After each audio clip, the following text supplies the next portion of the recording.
बस 15 घंटे का वक्त बाकी है। 8 अप्रैल से ईरान और अमेरिका के बीच जो सीज फायर लागू है उसकी मियाद कल भारतीय समय के मुताबिक सुबह 5:30 बजे तक की है। तब तक अगर बातचीत हो गई, आगे बढ़ गई तो ठीक, वरना क्या होगा? इस्लामाबाद में अभी तक दूसरे दौर की बातचीत होगी या नहीं होगी यह भी नहीं पता चल रहा। अमेरिका के कुछ नेगोशिएटर्स वहां पहुंचे हैं, लेकिन ईरान से कोई नहीं आया है। अभी जेडी वैंस भी चले कि नहीं चले अमेरिका से, यह भी खबर पक्की नहीं पता चल रही है। इस्लामाबाद में डेलीगेशंस के इंतजार में ट्रंप का एक पोस्ट आया जिसके जरिए उन्होंने कहा है कि अगर ईरान डील करता है तो इससे मिडिल ईस्ट से लेकर पूरी दुनिया में शांति आएगी। ट्रंप ने ओबामा और बाइडेन पर हमला बोला और लिखा कि जो डील ईरान के साथ इन दोनों राष्ट्रपतियों ने की थी वो बहुत घातक सिद्ध होती।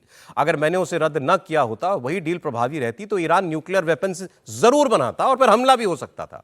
इजराइल पर, मिडिल ईस्ट पर और हमारे सैन्य अड्डों पर खतरा रहता।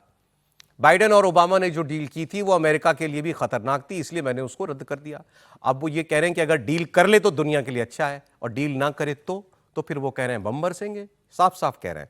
इस्लामाबाद टॉक्स पार्ट 2 को लेकर अभी भी सस्पेंस है, क्योंकि अमेरिका हॉर्मुज में नाकेबंदी करके बैठा है, इसलिए ईरान वार्ता नहीं करेगा।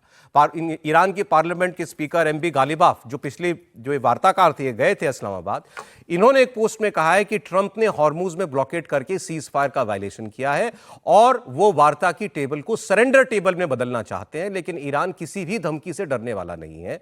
सीज फायर के दौरान जो वक्त हमें मिला है उसमें हमने युद्ध की तैयारियां की हैं और हम अपने पत्ते युद्ध के मैदान में खोलेंगे। अब सब लोग युद्ध की बात करने लगे टॉक्स के बीच में।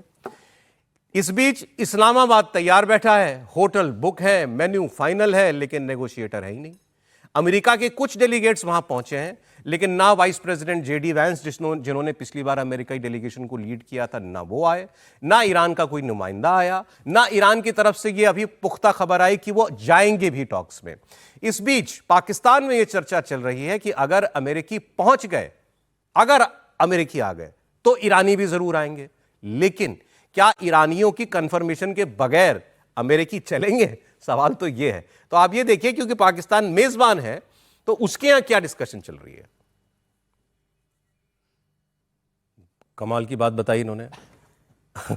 आ रहे हैं, लेकिन कई लोग कह रहे हैं नहीं आ रहे हैं। अगर ये आएंगे तो वो नहीं, तो वो आ जाएंगे, लेकिन लगता नहीं कि ये आएंगे। खबर मतलब वहां भी किसी को नहीं पता।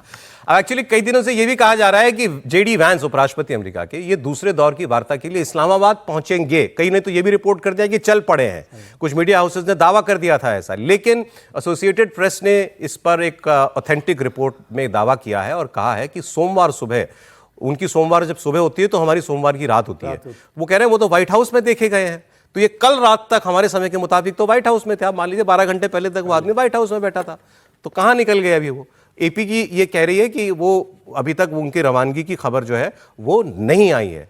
और पाकिस्तानियों को आपने सुना था, वो उनका कहना था कि ईरान के स्पीकर को वैंस पे भरोसा है। इस वैंस ने जैसी भी बात हुई है वहां पे, ऐसा लगता है कि कम से कम ये बात आगे बढ़ाने में तो कामयाब हुए थे, वरना तो वो स्टीव विटकॉफ और जैरेड कुशनर बातचीत करके जब वो बात करते थे तभी ट्रंप हमला करते थे। तो उन्होंने कहा था कि नहीं, हम इनसे बात नहीं करेंगे, लेकिन जेडी वैंस पर शायद ईरानी डेलीगेशन कुछ हद तक भरोसा कर सकता है। सर, क्या खबर कह रही है आपकी? देखिए, एक तो खबर यह है कि पाकिस्तान में पूरी तैयारी है। हरक्यूलिस J-130 आ गया है, जिसमें उनका सिक्योरिटी डिटेल, उनकी गाड़ियां, ये सब आ गई हैं। पाकिस्तानियों को ये पता है, पूरी तरह से नाकेबंदी शहर की गई है। रिपोर्ट्स भी बता रही हैं रिपोर्ट्स तो ये भी बता रही हैं कि ट्रंप भी ऑनलाइन जुड़ सकते हैं इन वार्ताओं में। अमेरिका पूरी तरह तैयार है कि वो आएगा, वार्ताएं करेगा, और जो बेस्ट पॉसिबल डील जो वैंस साहब कर रहे हैं उनमें से थोड़ी सी रियायत करके इस बार better deal than the last time करेगा।